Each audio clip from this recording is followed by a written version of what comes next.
همین دهه یخچ تاریخی زیاده از 800 ساله دارد. زیاده از 1000 آدم زندگی میکند و در هر خاندان هر کدامش صاحب اسب بود. حالی باشد در تمام دهه فقط یک اسب مانده است، اسب سبخوزی، اسب پیر، لیکن اسب سفید. برای نقل کردن همین اسب بعضا تا 100 کیلومتر راه را پیموده نقل میارند. هرچند که دیر و زکک در خود همین دهه آخرین دستگاه آهنگری را ویران کردند. من یک بار حضر کرده گفتم که پدر من نعلگر است، از بس که نعل نمی آورد و اسب نمی آورد که نعل را زند، نعل ها را به پای قرباقه می زند. ما هیکلا و یادگاری ها خودمون ویران میکنیم، هیچ کس ویران نمیکند. در همین دهه یخچ زیاده از 15 جواز بود، زیاده از 30 آسیاب بود. حاضر فقط طرح آسیاب مانده است و از جواز باشد فقط نام مانده است و نشانی هم نمانده است.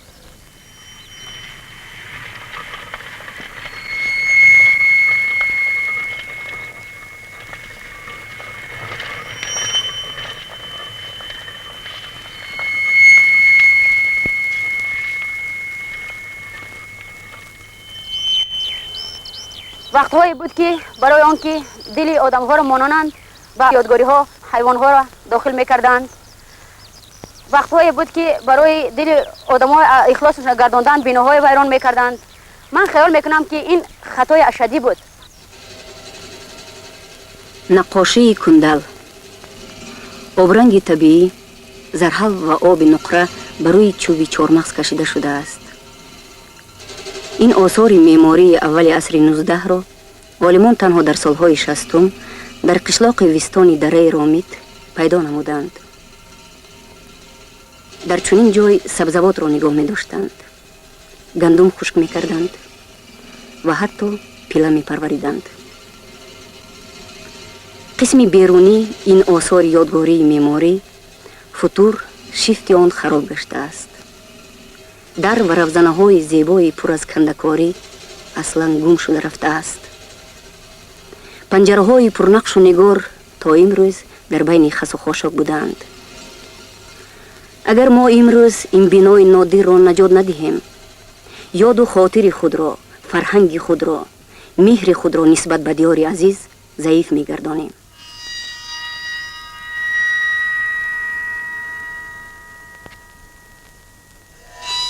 دو سفیدار 200 ساله همچین سال معماری تاریخی است که در دهه کوهی وسکیف جای گرفتند. این بنا هم جای نگهداشت سبزوات و پیله پروری گردید. در سرمای زمستان یکی از سفیدارها همچون هیزم استفاده برده شد. آتش و دود به تدریج ستون و شیفت و درها را به کام خود کشید و نوشته های و نقش و نگار آثار معماری وسکیف ابداً از بین رفتند.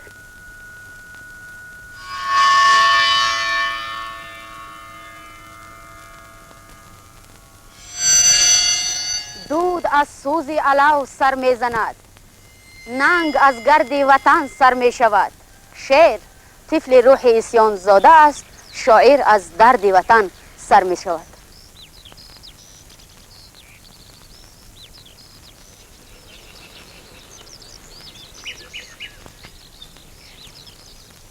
وقتی که ما به پنجکین رسیدیم، دست اول به زیارت مادر نویسنده ساربان رفتیم. سپس به قشلاق مزار به زادگاه شاعر لایق شیرالی رهسپار شدیم و در آنجا ما مقبره محمد بشارا را که در عصرهای 13-14 ساخته شده است تشریف نمودیم. لایق اندامه ها را قبط کندن، از قبط آخرینش روبایی نمایان شده است. معلوم که نوشته قدیم است، لیکن در روی دیوارهای بیرون و دیگر جاها نوشته های تازه است. بین این نوشته قدیمی و اون نوشته های تازه یکان فرقیتی هست؟ منم حاضر آن نوشته ها را دیدم و خواندم. براستی که با این روبایی آنها مقایسه نشوندن، فرقشان از زمین تا آسمان است. این نوشته ها مثل بسیار شعرهای امروزه هستند که نه درد دارن و نه زمان دارن و نه دل دارن و نه یک روحی زنده دارن. از خواندن اینها و این نوشته های روی دیوار بیرون و اون خیلی شعرها آدم بسیار خجالت میکشد. چه رسد به آنکه اون خیلی شعرها در دیوارها یا که در سنگها یا در سرستونها یا که در قبطهای دیوارهای امروز ثبت کنیم. بسیار واقعا خجالت آور است. یادگار از ما در این منزل غمی بسیار ماند، زان که آتش رفت اما دود در دیوار ماند.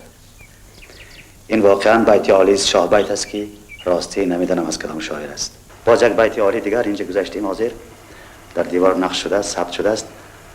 میگه که گر در همه دهر یک سری نیشتر است، بر پای کسی خلد که درویشتر است. که واقعا اینطور بیت ها در دیوارها، در ستونها، در سرستونها و پاستونها، در در دروازه ها، در سنگ ها بسیار حک می شدن و ثبت می شدن، کنده می شدن که قسم زیاد آنها امروز گم شدن و قسم آنها را البته فولکلورشناس ها و اتنوگراف ها نوشته گرفتن. اگر اینطور بیت ها را جمع کنیم حال هم سر وقت است، جلد کتاب می شد و برای یاد مردم، برای تاریخ گذشته را زنده کردن، برای قسمت مردم بازگو کردن بسیار مفید خواهد بود. یکی از سنت های قدیم خلق ما بیت برک است که حاضر هم زنده است، اما به نظر من اون محبوبیت و معروفیتش از دست داده است، چون که شاید از آن سبب باشد که در شعرهای دراز امروزه بیت عالی یافتن دشوار شده باشد.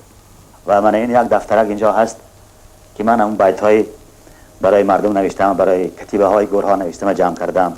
من این بیت ها را چاپ نمی کنم برای آنکه اینها خوشبختانه الکی در سنگ ها حک شدن.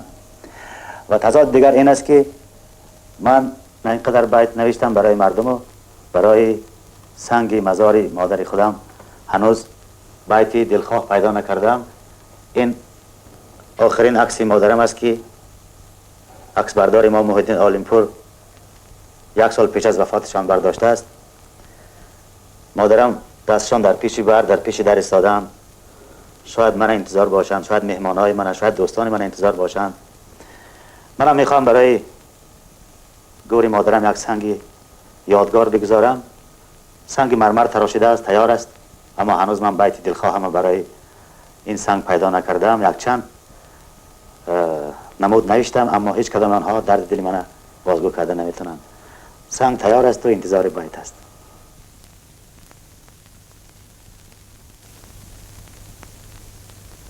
دالان بلند و جایی گشتی مادرای، خبر گیری دخترا و اکا دادرای.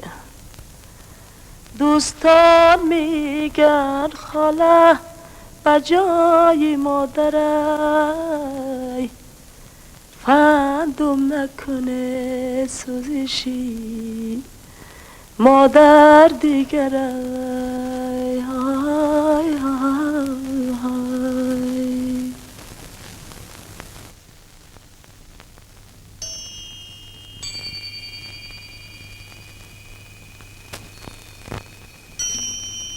Недавно я поставила танец с колокольчиками.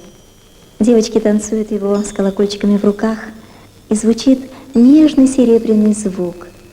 А этот звук — отголоски сердца, такой хрупкий, такой настойчивый и бесконечный. Есть такая притча. Человек бил в колокол. Ему сказали: не слышно. Поднялся на ходули, сказали: не видно. И тогда человек понял, что его не хотят слышать и видеть.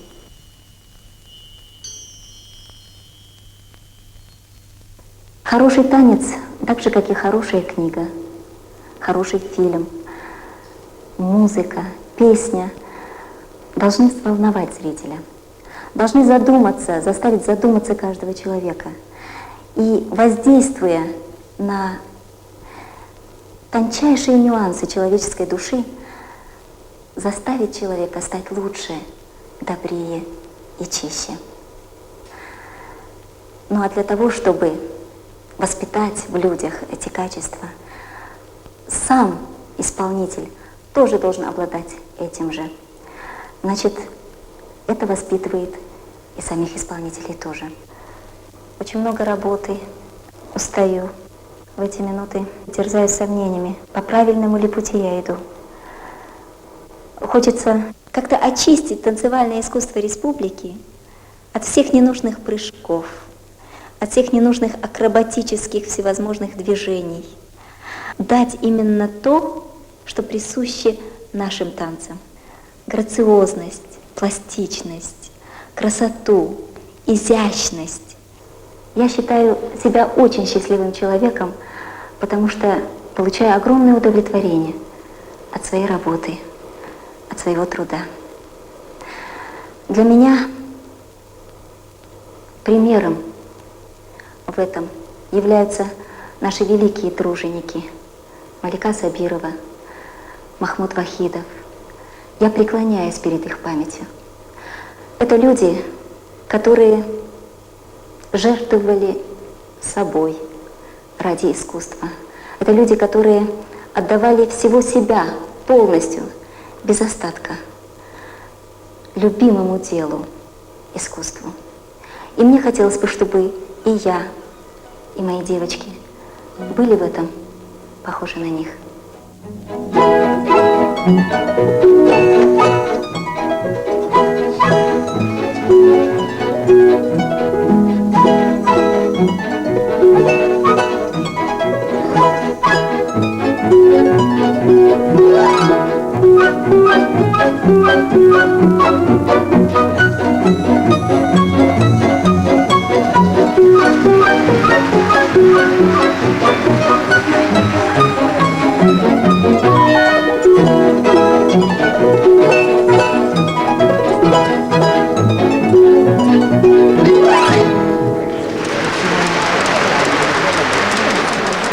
اگر غم لشکر انگیزد که خونی عاشقان ریزد من و ساقی به هم سازیم و بنیادش براندازیم.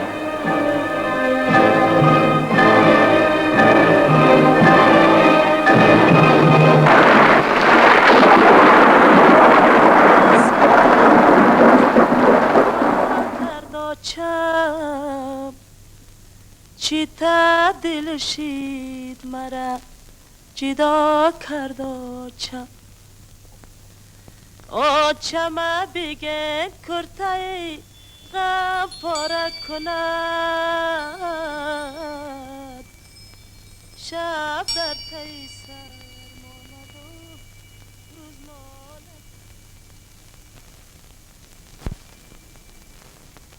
анатолий андреевич бо оилаи худ дар душанбе истиқомат дорад, лекин ӯро доимо ба ин дара, ба комбинати таълимии тоҷикводстрой дилбастагӣ ҳаст. ин атрофро ӯ манзили дуюми худ мешуморад. Да.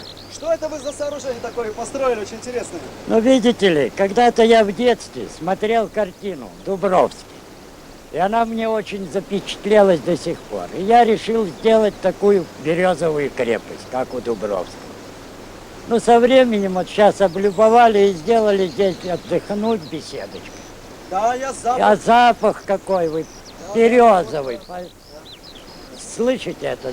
Да, а что вы сейчас делаете? Это что такое? А это я вот, был бы я, понимаете ли, честно, откровенно сказать, был бы я коренной местный житель, я бы мечтаю сделать национальную беседку. Вот рисунок подбирал, ходил, ездил, смотрел, кое-что перехватил. Ну, точности еще нет, потому что не коренной житель. Трудновато. Но все-таки я постараюсь как-то ее сделать, чтобы она была, выглядела отлично. Ну, я родился сам в Сибири. Большую жизнь я прожил на Памире. Отец мой дорогу строил, Сталинабад-Харок, тогда она называлась. Жили мы в Арушане.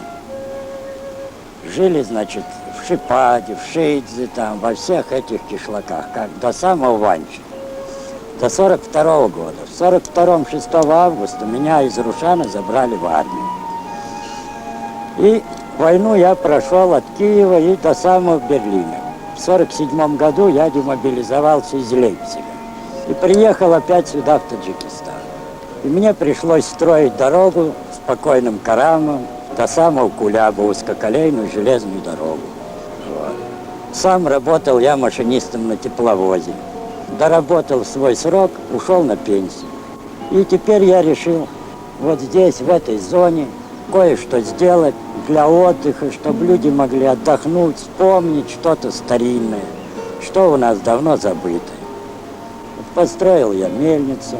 Двухэтажная мельница, да? Да, и теперь вот мечта еще у меня сделать русский колодец, чтобы могли они воду доставать, понимаете, руками, физическим трудом, а не так, как с водопроводика. Это вот из шишек сосновых да. собираю. Запах такой, как в сосновом бору. Все правильно. Да. Скажите, что вы еще хотите сделать? Вот и мечты очень много. Сделал, вон, видите ли, парусный корабль детям. Они ныряют с него в бассейн. Я стараюсь материалы использовать, которые у нас валяются под ногами. Возьмите желуди дубовые, возьмите каштаны. И все это вместе скомпактовать, получаются красивые занавески. Ограждения, барьеры. Пройдешься по речке, сколько кореньев лежит, загнано водой. И такие красивые есть детали, что уже второй такой не сыщешь. Единственная находка получается. Ну, мечты очень большие, только если хватит здоровья, то зону эту можно превратить в сказку.